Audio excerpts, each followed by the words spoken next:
Hare Krishna.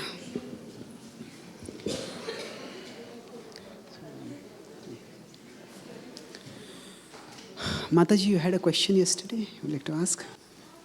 Sometimes when the preaching tactics that some people use to newcomers or new devotees can be a little bit harsh.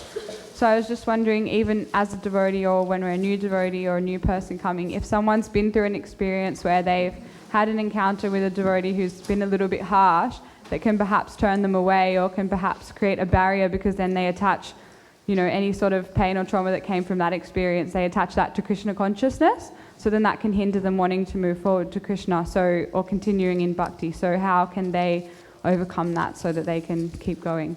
Yeah. So the question is that sometimes when, say, if a devotee is coming to Krishna at that time, some senior devotees deal very insensitively. At that time, then that creates a scar. And later on, that impedes one's progress in one's bhakti. One may even extrapolate that negativity from that devotee towards Krishna also. And then it may affect one's progress in bhakti. So what can we do? Yeah, it's very distressing when this happens. And firstly, all of us have to go through different challenges when we come to Krishna Bhakti. Those challenges may be by our nature, our background, our some past karma, and even the particular kind of association that we find ourselves in. So there is a circumstantial element in bhakti, and there is a transcendental element. Transcendentally, when we try to approach Krishna, from the transcendental perspective, when we try to approach Krishna, everything that is happening is ultimately a part of Krishna's plan. So that if we focus only on the circumstantial, we say, this devotee did like this, that person did like that, they did like that, and that created so much problems for me. Then that focus only on the circumstantial means that we are not really perceiving Krishna's hand over there. That is, our Krishna consciousness is right now quite limited. So as devotees, after we start practicing bhakti, at least we need to recognize that the circumstantial and the transcendental. So sometimes the circumstantial may be favorable, sometimes the circumstantial may be unfavorable. And as a principle of surrender, we accept the favorable, we reject the unfavorable. But our vision has to be on the transcendental. That this is also somehow a plan of Krishna to purify me and to help me come closer to Him. How exactly that is so, that we may not be able to immediately understand. So it is not that everything that happens in Krishna's movement is necessarily going to be favorable for our bhakti. To give a somewhat materialistic example, people, if suppose there is a stock exchange, where people come to invest money.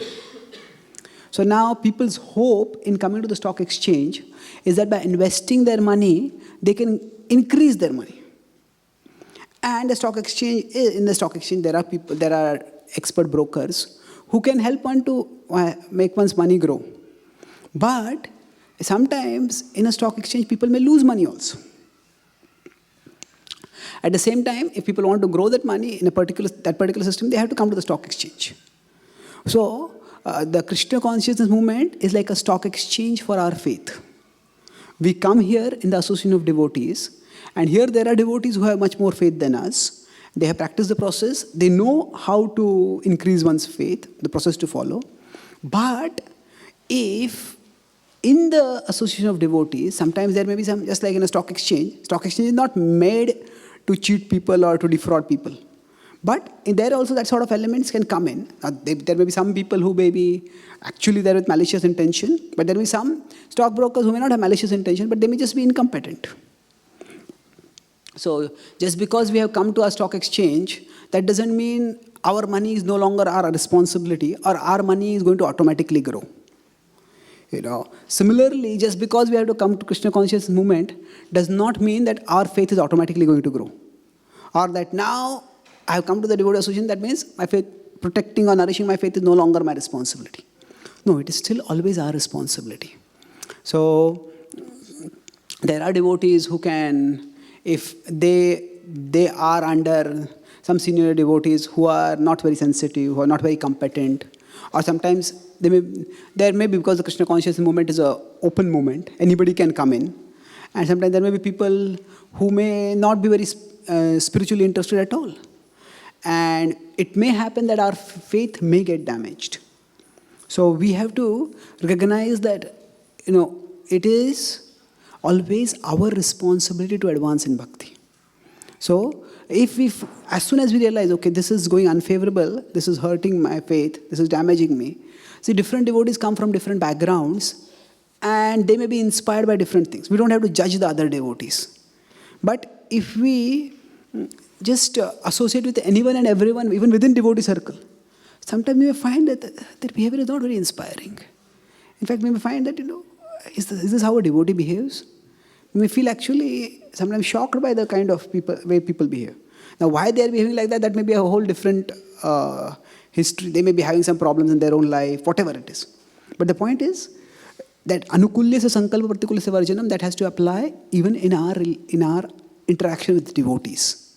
Vishwanath Chakravarti Thakur says that if some people are practicing bhakti, but they are not well behaved, then we can offer them respect from a distance, and we can focus on practicing our bhakti and associating with those who are properly behaving also. So that's the principle of taking responsibility for our faith. And within that, if the circumstantial is unfavorable, we turn away from that, go towards some other circumstance. At the same time, whatever has happened, it is a part of overall Krishna's plan by which we can come closer to him. And in some cases, it may be that by our going through that experience, Prabhupada talks about it in Krishna book, that sometimes a person has been poor and after that person becomes wealthy. Then that person is conscious about wealth, and also that person is more charitably inclined because that person knows the pinch of poverty. So similarly, maybe it is a part of Krishna's plan that after we are burned by someone's insensitive behavior, we learn to become more sensitive, and then we help others also to become more sensitive. Sometimes going through those problems firsthand prepares us to do a service which we might not have been prepared to do otherwise. And that way, Krishna, I said that Krishna can draw straight even through a crooked line. Some line may seem to be crooked to us, but Krishna can eventually make a straight pattern through it. So that's how, if we stay fixed in service to Krishna, whatever negative has happened, Krishna will bring out some positive through it in the long run. At the same time, this is not to justify the wrong behavior. And if, say, those devotees are still acting in that way, then we can report to authorities. And if they take some action, that is well and good. If they not, then we have done our part.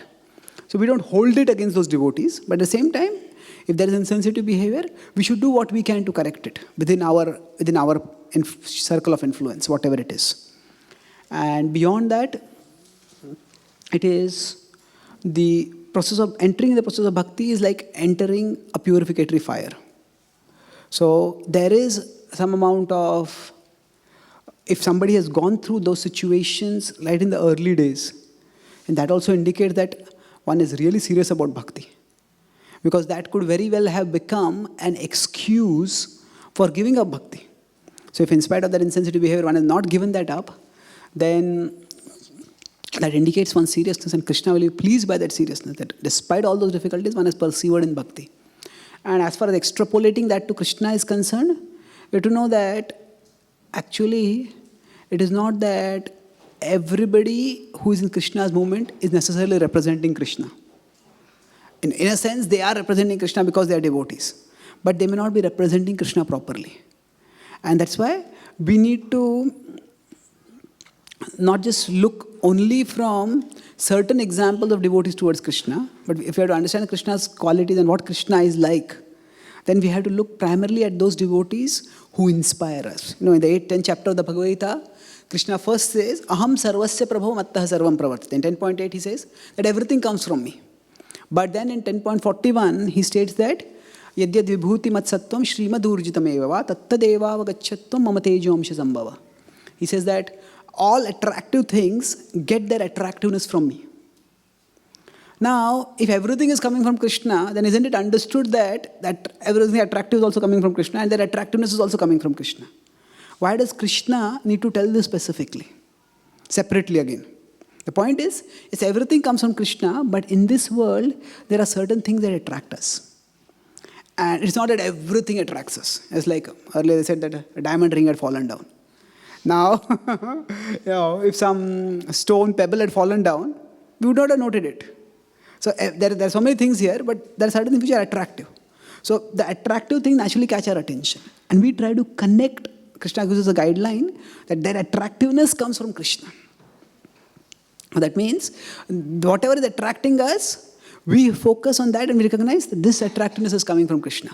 So if we find that certain devotees are behaving in a way that is actually repelling us, then we should know that this is coming not from Krishna, but it is coming from their conditionings. Whereas Krishna is manifesting through those devotees who have attractive qualities. See, even as sadhakas, we also represent Krishna to some extent, but we also manifest our own conditionings to a large extent also. So if we focus on the conditionings of others and we think that that is representing Krishna, then that's misunderstanding. That is not representing Krishna. So it is those devotees who have attractive qualities, and those attractive qualities attract us. You should know this is a manifestation of Krishna's attractiveness. They are representing Krishna properly. And that's why to have inspiring devotees and to associate with them in whatever way is practical and extrapolating from them or inferring from them how attractive Krishna must be, that is the way we can protect and increase our attraction towards Krishna. Does that answer your question? Thank you, Mataji. Hare Krishna. Yeah? Am I allowed to ask a second question? Yeah? Okay. Sorry. I was just, another question came to mind at the end of the last discussion just today. I was wondering, one Prabhu, I think, asked a question that prompted the discussion about, you were saying about taking guidance from senior devotees and things like that, about taking guidance. So I was wondering, sometimes as well, when people come, like new devotees or even people just coming, we can be taking guidance just as like a, wanting to take guidance because we're trying to be sincere and things like that. But then later we might realize that we weren't so interested in taking the guidance, or we decide that we wanted to do other things anyway. Or we see like if a new devotee's come and taken guidance from someone senior and decides not to do that anyway.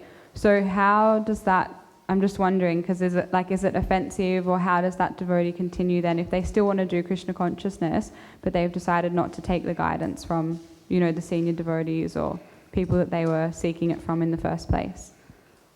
Okay. So if I understand the question, it is that sometimes if some visiting devotees come or some devotees inspire us and we seek guidance from them. But later on, for whatever reasons, we no longer feel the need for that guidance, or we don't follow that guidance. So asking guidance and not following them afterwards, is that offensive? Or what should we do in such a situation? Should we seek guidance or not seek guidance at all? There are different situations. See, one is, say if some senior devotee comes and they give classes, and in the class we ask them philosophical questions, and we get some answers. So in this case, that is not necessarily an instruction specifically for us, but we are personally asking guidance. Is that what you're saying? Yeah. Yeah, we are personally asking someone for guidance. Usually, the relationship between the spiritual master and the disciple is a formal and serious relationship. Apart from that, we can have many Shiksha Gurus. And the relationship with Shiksha Gurus is also important, but it is not as formal. We may have a counselor or a mentor, and we should also respect them, but that relationship is not as formal or as irrevocable, we could say, as is the relationship with the spiritual master. So, usually it is, if we seek guidance, it is important that we either follow or we at least have some communication, by which we explain why we are not in a position to follow, or why we feel this is not really applicable for us right now. So it's, I wouldn't go into the zone of offensiveness over here, but it's just not proper human relationships, not proper devotional relationships. If we ask someone for guidance and then don't do it. So I am assuming here that they are not in an authority position for us. They don't have any immediate managerial authority for us, but we have just asked guidance from them, this is my situation, then if we are not having a regular mentoring relationship with them, then it may happen that our circumstances may change or some other parameters come up in our life which make us feel that this is not a practical course of action. So if we are having an ongoing relationship with them, then we can always, at least we should clarify and explain that this is what the reasons why I didn't do this. Or otherwise, instead of making it a specific personal guidance, we can just ask for principles. So broadly, it shouldn't be that devotee feels that devotee should not end up feeling that we are simply wasting their time. So it is not that every time we meet some senior devotees, they are going to give us instructions which we have to follow as our life and soul. It's not like that. But if we are asking specific guidance and if we are not able to follow, then it's best to communicate. And overall, it is, we shouldn't worry too much about offenses. Offenses can definitely happen in relationship, but the more focus should be on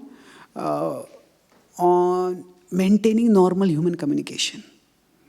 It's normally that if you're going to ask someone for some help, and then if they offer and then we don't take the help, we should tell them this is what has happened. But whether it's offensive, it's not. Usually, offense happens when we intentionally do something to pull down a devotee. We are either envious or disrespectful, and we want to pull down some devotee, and that's why we speak something about them negative or something like that. But in the normal course of functioning in the world, if we do something which displeases or hurts a devotee, that is not so much an offense as it is basically a human interaction which has gone wrong and needs to be corrected. Now, Krishna doesn't hold, because while living in the world, it's impossible to please everyone. There are some people who will get displeased, and we don't have to worry too much about that. But we can clarify if required. Especially if I specifically sought guidance, then giving a brief clarification is good. Does it address the question? Yeah. And what about in relation to the spiritual master? In relationship with the spiritual master, it is good to, whenever we get opportunity to meet later, we can explain the situation briefly. Yes, it's because the spiritual masters also may relate with different devotees in different ways. If they know someone very well and personally, and they are directly doing a personal interest in their life, that's a matter of great fortune. But still, the spiritual master may not be always available. And sometimes the spiritual masters may tell us something, and we find after some time that, okay, this I cannot follow. We have that example of Narad Muni and Dhruva Maharaj. So Narad Muni tells Dhruva Maharaj, you are just a child. Why are you taking this insult so seriously? Just go back to the kingdom, and things will be all right. So at that time, Dhruva actually does not obey that. But he clarifies. He says, yes, what you are saying is true. Actually, Narad Muni tries to catch him both ways. Narad Muni first says, if you are a child, then you shouldn't take this as children don't take this so seriously. If you are a grown-up person, then if you are spiritually wise, spiritual advanced people also, they don't take insults seriously. So therefore, go back to the kingdom.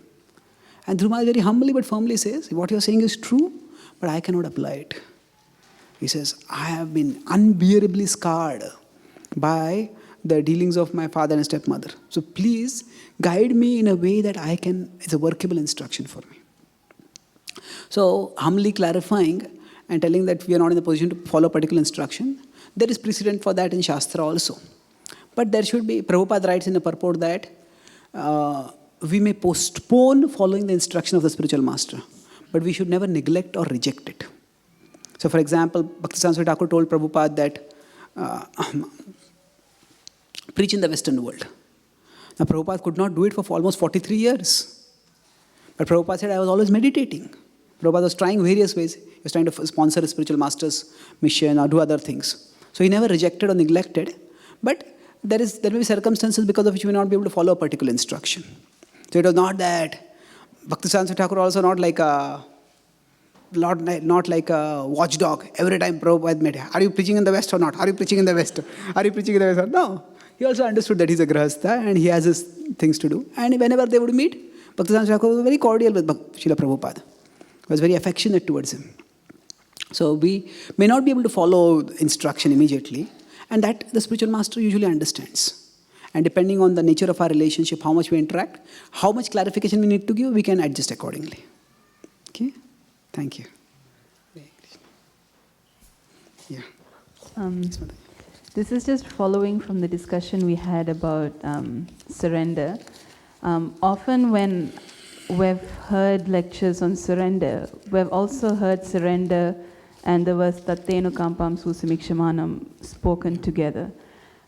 Could you also say a few words on that verse and how, because it's a very elevated, it seems like a very elevated state of consciousness to have. So could you also say maybe some practical ways? Yeah. So surrender is often talked in the context of Brahma's prayer to Krishna that whatever is happening, tattenu kampam susamikshamana, this is your mercy. Atma krutam vipaka, it's my own karma which is coming, which you have minimized. Therefore, I offer my obeisances to you. So, this is definitely very elevated consciousness. And broadly speaking, there are various attitudes which we can have when problems come in our life. If a problem is coming, we may at one level think, oh, does Krishna really exist? Does Krishna really care? Why is this problem coming in my life? Some people may go in the negative extreme and say, is God causing this problem in my life? But we need to know it's not that God is somewhere up there uncaring, nor is he that he is sending the problem. It is, problems come to us for various reasons, which may ultimately be related to our past karma. But the point is, Krishna is in here with us, and he's here to help us deal with the problem. So it's very difficult, it's almost impossible, to see the problem itself as Krishna's mercy. And to expect to do that itself is unrealistic for most of us. Now, even when Srila Prabhupada was sick in his final days, if you read that Tamal Krishna Maharaj, the final days, that final pastimes book, the Tikkiji's diary book, there at one time Srila Prabhupada asks, why is this happening? It's a natural human reaction, and that should not be, we cannot, when we have problems, Prabhupada had actually a very prolonged illness, and no medical treatment was working for quite some time, and Prabhupada was trying his best. So that is that normal human reaction when there is trouble, that should not be seen as a lack of faith or anything like that. Even Arjuna is broken down when Abhimanyu is killed. So, firstly, to try to see the problem itself as Krishna's mercy, that is very difficult. So, but what we can see is that Krishna's mercy can help us deal with the problem. It is not, the problem is Krishna's mercy. Tattenu kampam susamikshemano. This is your mercy, O Lord. What is the mercy? That Atma krutam vipakam. This problem has come because of my own bad deeds, but by your mercy, I am able to deal with it. When we say that Krishna's mercy minimizes the problem, that can work in various ways. Sometimes the problem itself might have been very big, but by Krishna's mercy, the problem has become less. But another point is that sometimes our own attitude determines the size of the problem. Life determines our problems, but we determine their size. That means when we think too much about a problem, we are always conscious of the problem. Oh, this problem is there, this problem is there. Then that problem eats us up, and that becomes bigger and bigger and bigger for us. So, at that time, what is Krishna's mercy? The problem comes for whatever reason, but Krishna's mercy enables us to deal with the problem. So, whenever problems come, somehow the problems come with a mental glue. That is like if I have a glue, it just sticks to something. So, like that, problems come with a glue where they stick to the mind. Even if we intellectually understand, thinking about this problem is not helping me. But still, we just not able to think about anything else. Why did they do like this? Why did this happen? Why? And that because when the problem gets attached to our mind, that eats us up. That takes away all our energy, and we feel extremely burdened and crushed. But if we at that time have an alternative object of thought, that itself releases us temporarily at least from the crushing burden of the problem. And at the very least, Krishna can act as an alternative object of thought that time. So especially if we have practiced bhakti, we have practiced, say, japa, practiced kirtan, practiced studying Shastra, practice doing deity worship, whatever, then it will be not so difficult for us to absorb ourselves in Krishna. And just that, even the temporary release from thinking about that problem, that itself can give us a lot of our mental energy back. And then afterwards, if by connecting with Krishna we are calmed down, we will be able to see the problem with greater maturity. Then we can deal with the problem. So, Krishna's mercy is that he gives us the resources to deal with the problem. So, if I have a terrible disease, if I get a painful disease, to think that the disease is Krishna's mercy is unrealistic.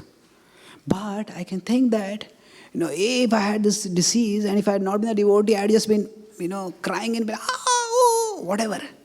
But here, in a devotee cries Krishna, begs out, calls out to Krishna. And in that, there is not just purification, we are remembering Krishna, but also there is a relief because we are remembering Krishna. So, Krishna's mercy is that the problem comes, but the magnitude, the sharpness of the problem, the intensity of the problem becomes much lesser because we have Krishna in our lives. So, and we can ourselves, if we compare, say 10 years ago, 15 years ago, before we became a devotee, and now, if a similar problem has come in our life, how we would have dealt with earlier and how we deal with it now. We'll find that our capacity to deal with problems becomes much better. So, this way, by recognizing Krishna's mercy in terms of our capacity to deal with the problems, Krishna helps us to deal with the problems, we can feel grateful not for the problem, but for the fact that we have Krishna in our life. That Krishna is there in my life, and by that, I am able to deal with the problem. So, Rudva Gvapurbhir Vidadam Namaste. That with my heart, with my mind, with my body, I offer obeisances to Krishna. With my words, I offer obeisances. So it is not that I'm offering obeisances to Krishna for sending me the problem, but I'm offering obeisances to Krishna for being present with me in my life to help me deal with the problem. And the point is, Jivetayo Mukti Pade Sadhaiva. What this means is that the problems can become justification for us to give up our bhakti. But if amidst the problem, still we stay connected with Krishna, still we stay grateful to Krishna. Not for the problem, but for His presence in our life, even amidst the problem. Then that shows the seriousness of our devotion, and Krishna becomes pleased by that. So if we stay connected with Krishna, even amidst problems, then that shows that we are not just, as they say, fair weather devotees. When things are nice, I'll practice bhakti. When things are difficult, and I need other things to do. Then when Krishna sees that, through thick and thin we are with Him, we are connected with Him, then Krishna becomes pleased with Him. We are solidifying our relationship with Him, and then those who live like this, they will attain Krishna. So this verse, how is it connected with surrender? See, surrender essentially means that we connect with Krishna. Arjuna, for him, fighting was the way he connected with Krishna. So here, when the problem is there, and at that time we cultivate a disposition by which we can stay connected with Krishna. Now, a lot of spiritual advancement in bhakti depends on devotional reinterpretation of reality. Devotional reinterpretation of reality.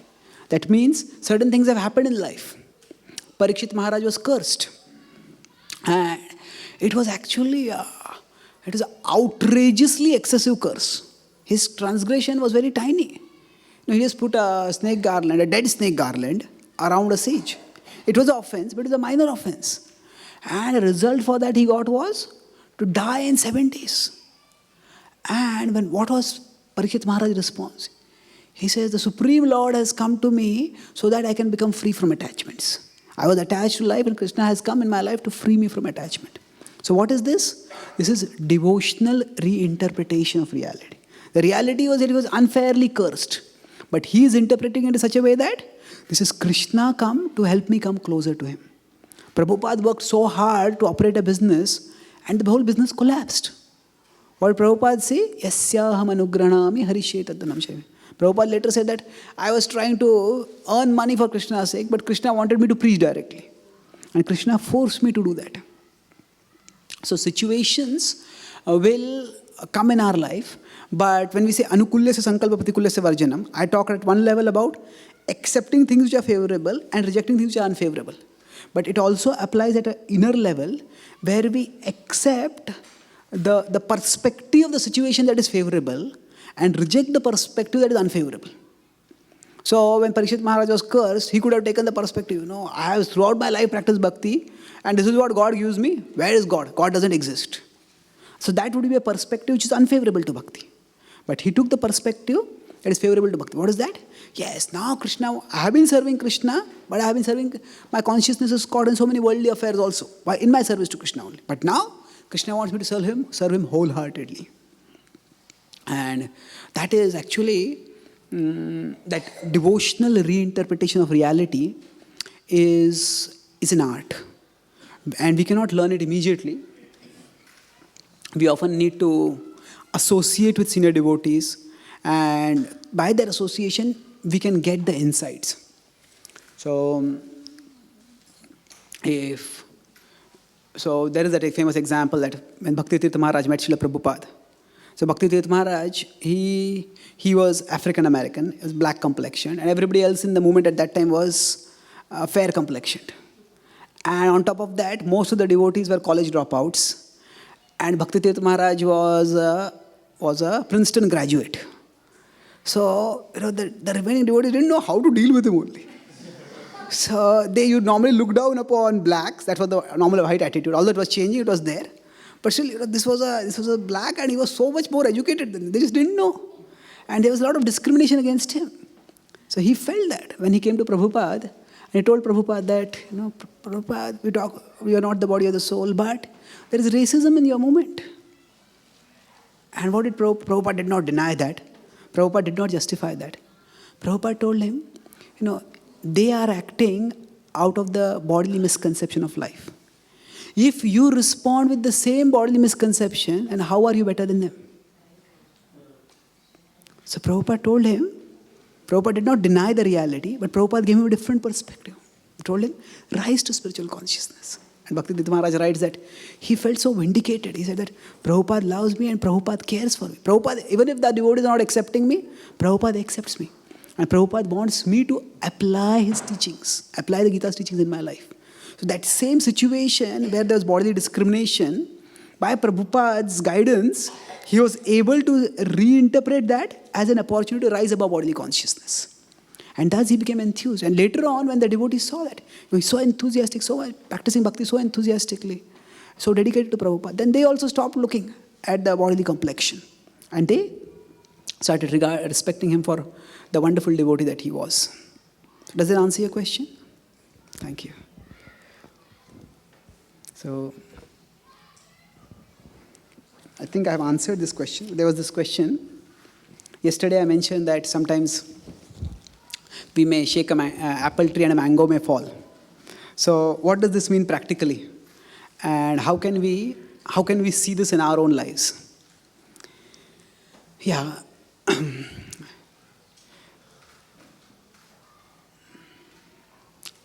Maybe I'll speak from my life first so that I can explain. So I was attracted to Krishna consciousness because Krishna consciousness answered my questions. The first devotee that I met, he came to my room for a program. The program was from 8 to 9, from 7:30 to 8:30. And after that, from 8:30 to 2:30 in the morning, I was asking him questions. So, question answers was what attracted me to Krishna. But then, after I started practicing bhakti, after I became a brahmachari, then I was asking a lot of questions to everyone. And some devotees started labeling me as a jnani. He said, you're too intellectual. So, then, and now, there are some devotees, when I would travel in India and I would preach, I would find that there are some devotees who would appreciate my class, but others, they would just be put off. One devotee told me, your class means 1 घंटे का दिमाग का कसरत करना पड़ता है. In 1 hour, you have to do intellectual hard work. So, I felt that this is the way I can serve Krishna. But still, I was also noticing that there were devotees who were not so appreciative of it. And there were quite a few number of devotees like that. So then I was traveling and preaching. I did that for almost 10, 15 years. And then I was hoping that, I knew that there are devotees who are interested in, who are intellectually oriented, who need this kind of presentation. I had to search and ask many, many senior devotees for answers to my questions. So I felt that if the devotees have questions like this, if they could be answered, they would be enlivened in their bhakti. But I had no idea how I could do this.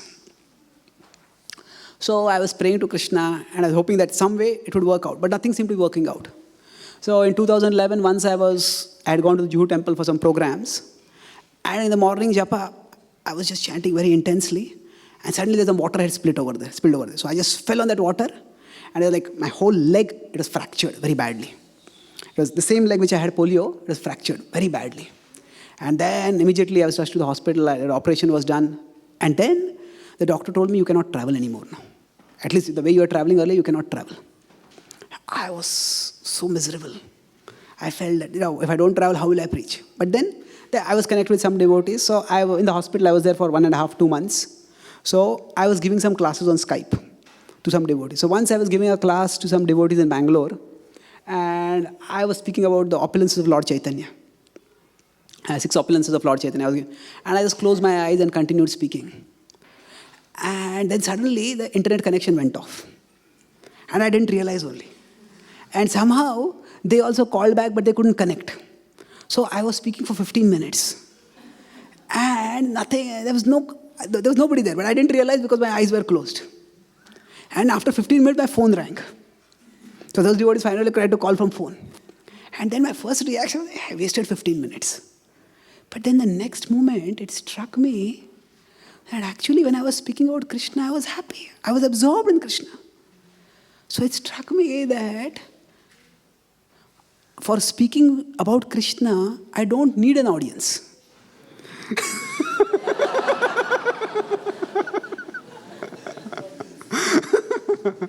So that gave me the idea that I knew that there are many questions which people have and they need answers.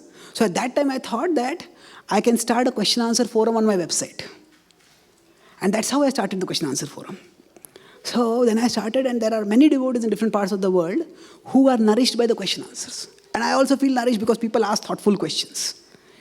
People are not just, even if you ask for question answer, sometimes people ask just basic questions, how can I improve my chanting? How can I become more humble? These are all good questions, but they're standard questions. There are many deeper questions also which people don't ask.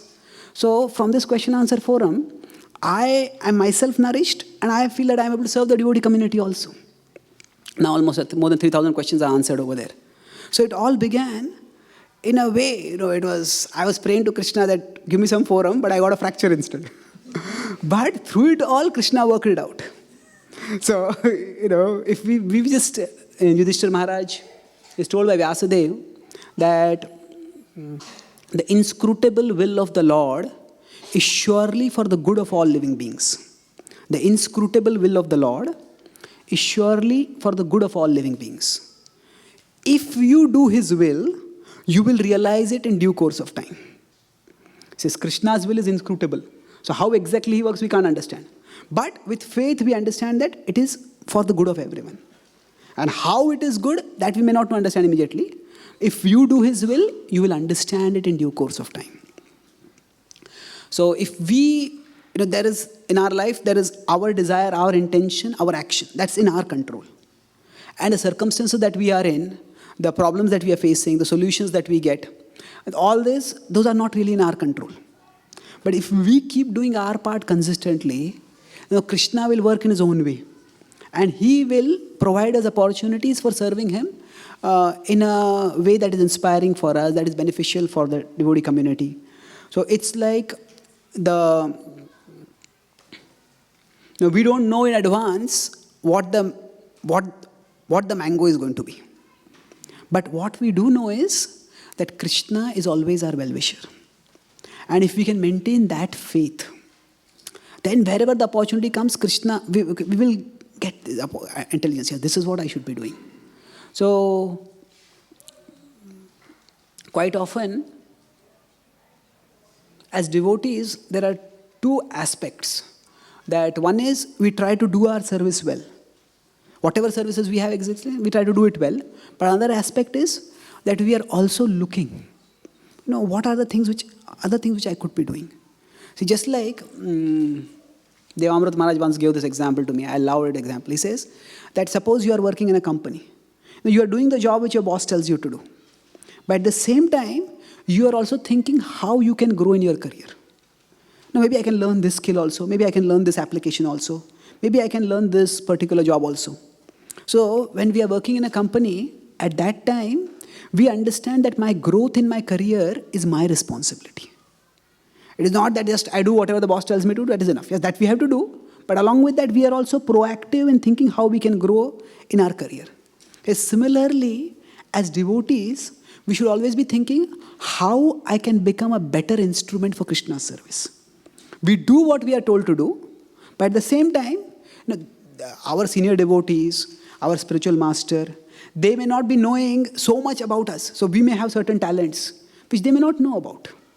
So we should be observing our talents. That means just as we take it as in our career, we take it as our responsibility to grow, to become more multifaceted, to have more knowledge, and to become a better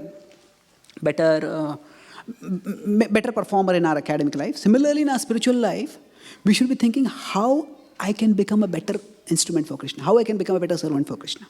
Better servant for Krishna doesn't just mean becoming more surrendered to whatever instructions we get. It also can mean finding out ourselves how we can serve. So we look at our talents and we look at what opportunities for serving are there. And we find that there's some other opportunity for serving which is more suited according to our talents. Then we try to develop ourselves accordingly. It's not that we have to, it's when we are working in a company, it's not that we don't do what the boss is telling us to do. But we don't limit ourselves if we want to really grow in the career. We don't limit ourselves to only what the boss is telling us to do. We also take responsibility for our growth. So like that, if we take responsibility for our growth, then we will find a way by which we can move onwards. So bhakti is about following instructions, but there is a standing instruction that we are meant to practice bhakti lifelong. No, Prabhupada, we have to practice bhakti lifelong to go back to Krishna. And our spiritual master or spiritual guides are not going to be there by our side lifelong to tell us, do this, don't do this. So, one part of following the instruction of Srila Prabhupada or following the instruction of our spiritual master is also finding out how we can practice bhakti lifelong. So if we can find a service which we will feel inspired to do lifelong, then that is a very important way in which we are following our spiritual master's basic standing instructions. So that means taking inventory, understanding our talents, understanding what opportunities are there, and finding a service accordingly. So when we, as I said, we don't know what the mangoes are, but we do know what if we explore, we can come to know what we are good at, or what we can do well, or what we like to do, whichever way we want to put it, and we try to create forums for doing that. So basically, if we make that resolve that I'm going to practice bhakti lifelong, then if I have to practice bhakti lifelong, what all do I need to do for that? So we get the inspiration from senior devotees, but also if we can find something which inspires us. So for example, preaching is a service. Now, if we can become a preacher, wherever we go in the world, there are always people to be preached to. So we'll have a lifelong service. Similarly, there are other services also which we can do lifelong. So the point is not just following instructions, the point is becoming a lifelong servant of Krishna. And that means we should be able to keep practicing bhakti even when we don't have any specific instruction. There's a disciple of Srila Prabhupada, Ishan Prabhu. Last year I was in Alachua. Alachua is like a community of retired devotees, retired Prabhupada disciples. They're living in the retreat over there. So I met him over there. So he tells one story in Prabhupada Memories. When he was in London, at that time, Prabhupada was asking all the devotees. London was the West European headquarters. So what is happening in France? How is the preaching in Germany? How is the preaching in England? They were all asking. So Ishan Prabhu came to Prabhupada and he asked him, Prabhupada, everyone has something to do for you. What can I do for you? So Prabhupada said, please give me something to do for you. Prabhupada said, what do you want to do for Krishna? So he said, no, Prabhupada, whatever you tell me, I'll do. No, what do you want to do for Krishna? He said, I don't know. I never thought like this. What should I do for Krishna? Prabhupada says, understand our philosophy. Our philosophy means to find out what we want to do and to do it for Krishna. So then he went and he thought. In his childhood, he liked to do some work with clay and shaping things. So he says, Prabhupada, we get these mrudangas from India. Those mrudangas, they often get spoiled. They crack and they break. So I'm thinking I can use synthetic material from here or material available locally, and I can make mrudangas which won't break so easily. So Prabhupada smiled big. He said, big smile. He said, yes, your godbrothers are very passionate. So make mrudangas, make such mrudangas that even if they throw it down, they will not break. So from that instruction, he got a whole lifetime of service. And he did that service, making various, not just mrudangas, various other things he made with clay, and he got a whole service for Krishna. So bhakti is about following instructions, but bhakti is also about following the instruction to stay lifelong in the service of Krishna. And that means finding out how we can serve Krishna. So in that context, looking for we shake an apple tree, that means we have a specific problem and we look for a specific solution. But we can do that and we should do that. But along with that, we also consider that, okay, how can I serve lifelong? And that when we find, that's like the mango falling in our life. And that's how we can be open to Krishna's plan. And whichever way he comes, we'll be able to receive that plan. Thank you. So, can you elaborate Srila Prabhupada's mood? Oh, okay. While he was going through all the adversities that you mentioned in the lecture.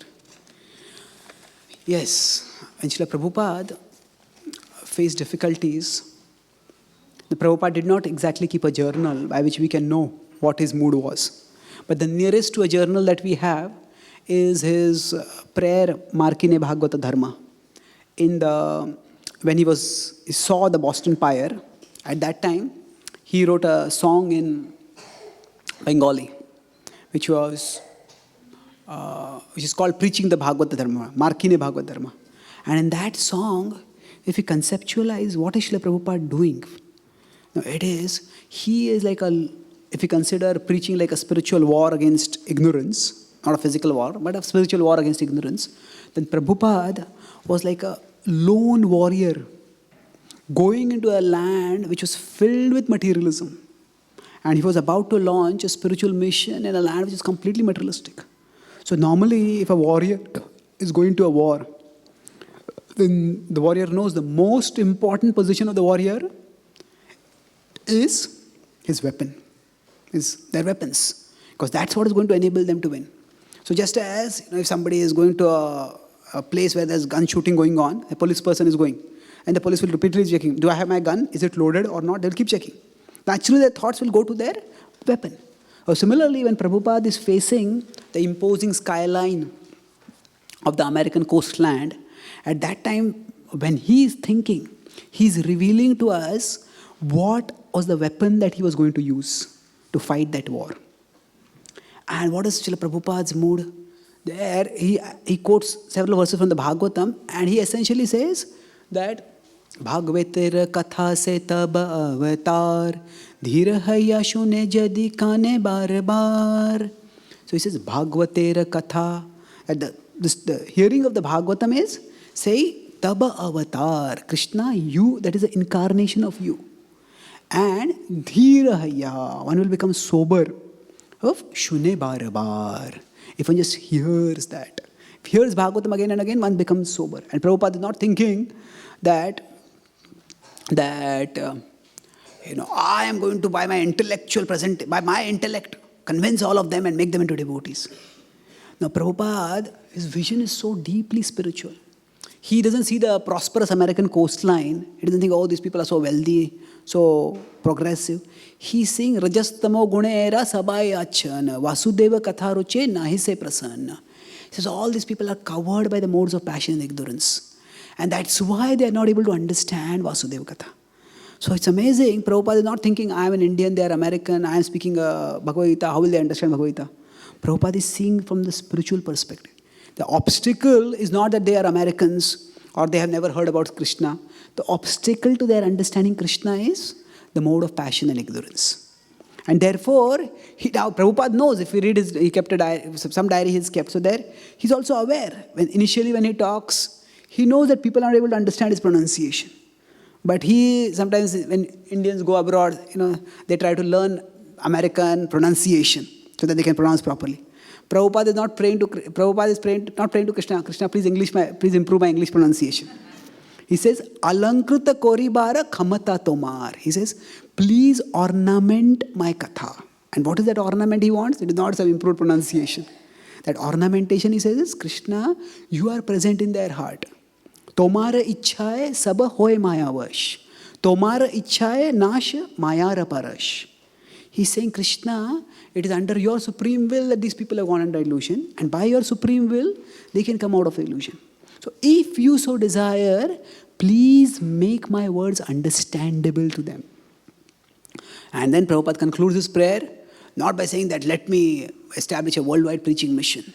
Give me thousands of followers, give me hundreds of temples. Prabhupada says, actually, he concludes by saying, Nachao Prabhu, nachao se mate, kashtera putali jatha, nachao se mate. Please make me dance, O Lord. However you want, make me dance, just like a puppet. In fact, the Prabhupada begins by saying that, says, Ani ache kecho, ei ugrasthane. He says, why have you brought me here to this terrible place? Now, which Indian after going to America will say this is a terrible place, Right? Prabhupada is seeing from spiritual vision, he's thinking so far away from Krishna, filled with so much more of passion and ignorance, he's thinking this is not a very good place. But he's saying, Krishna, why have you brought me here? You must be having some plan. Anumana. It's interesting, we say Anuman is, we should not speculate. But Prabhupada is saying, Ei Anumane, there must be some, I guess that you must have brought me for some purpose. And whatever is your purpose, you make me dance accordingly. So Prabhupada's mood was, whatever obstacles he was facing, we can infer from this song is that he saw himself as a servant of Krishna. And whatever situation he was in, he was seeing it from the Shastra Chakshu. And he was saying, okay, how can I serve Krishna? So it was not that when Prabhupada went to America, he had a complete blueprint, everything clear. I'll go here, I'll do this, I'll do that. No. The Prabhupada kept taking whatever opportunity he got, he kept using that opportunity. And sometimes that opportunity led to a dead end. And sometimes, toward the later part of his life, that opportunity led to a glorious expansion. So Prabhupada's mood primarily was that, please make me dance. Please, Krishna, engage me in your service the way you want me to be engaged. So that's why when Prabhupada was asked also, what is the best prayer to Krishna? He said, give me the strength to serve you. So if we have that mood, then whatever obstacles come, we can face those obstacles. We can, because when we have a desire to enjoy, enjoyment depends on many conditions. And those conditions are not there, we can't enjoy. But if you have a desire to serve, service can be done in any condition. Of course, if you want to do service in a particular way, we may not be able to do. But if we want to serve itself, service can be done in any condition. So Prabhupada's mood was, please engage me in your service. Please make me dance. So with that mood, it's of course a very exalted mood, but in our own small way, if we internalize that mood, then whatever obstacles come, we can also weather those obstacles and emerge stronger through them. Thank you.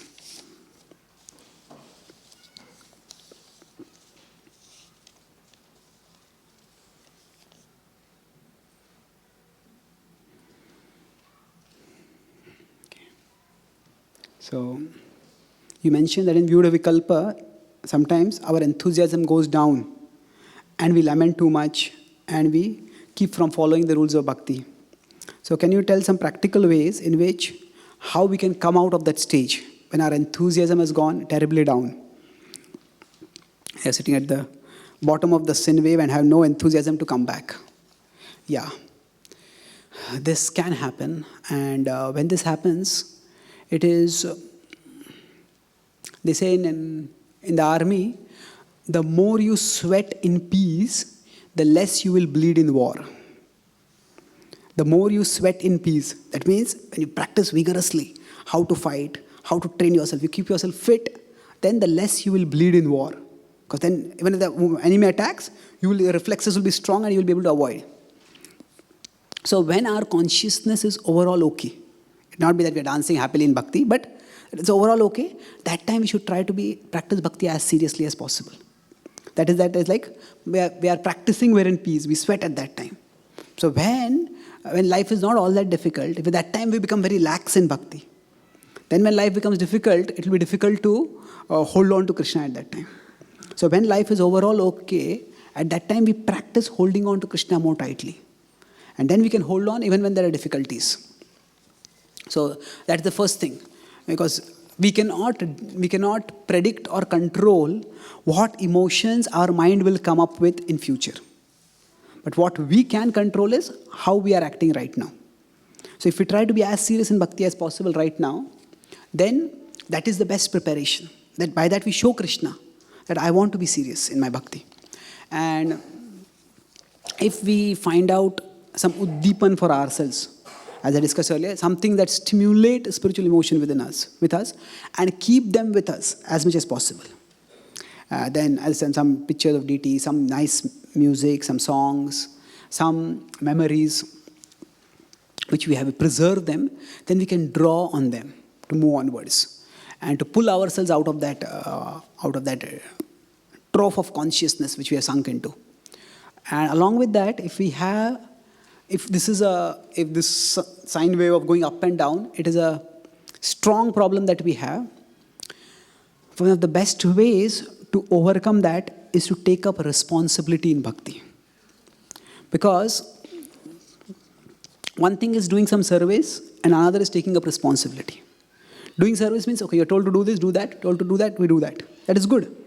But when we take up responsibility, at that time, we are forced to put aside our mind. That is the nature of responsibility. How is that? Just like, say when a mother has a child, at that time, because of natural affection that is there, the mother takes up the responsibility of the child. In the middle of the night, when the child starts crying, the mother may not feel like waking up.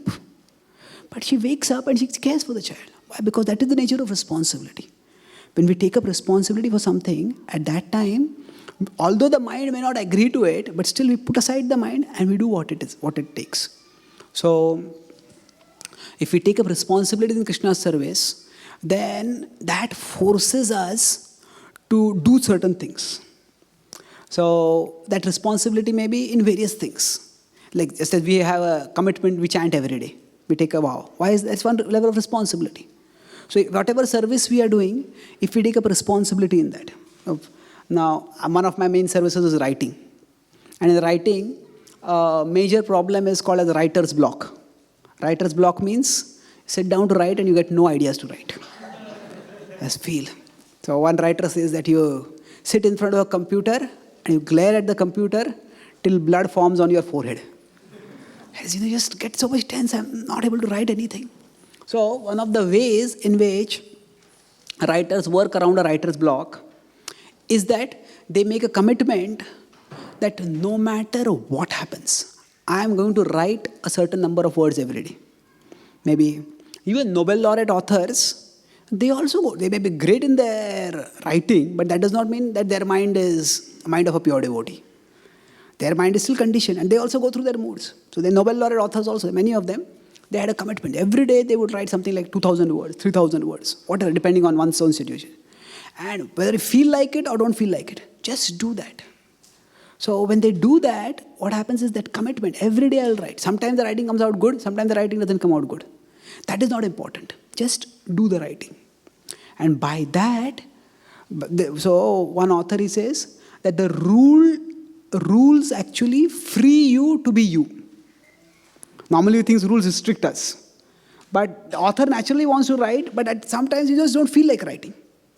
But if there's a rule, I have to write, then gradually, as you keep writing, that boredom, that apathy, all that gets pushed aside. And then there are two ways. Now we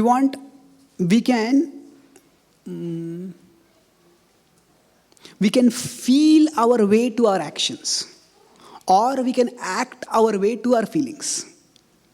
We can feel our way to our actions that means we feel like doing something and then we do it. Yeah, I feel inspired to go to the temple. I feel inspired to do something. So we feel our way to actions. We feel like doing something and we do it. But that is not the only way we do any serious activity. Now, if we are in a job, I don't feel like working today. We will never say that. Why? Because it's a very serious responsibility for us. So in serious activity, we don't just feel our way to actions, we also act our way to feelings. Act our way to feelings means I don't feel like doing something, but still I do it. And by doing it, gradually that feeling comes. So when Giriraj Maharaj was in Juhu project, at that time they had a lot of difficulties. And they were trying to get the land and the legal clearances.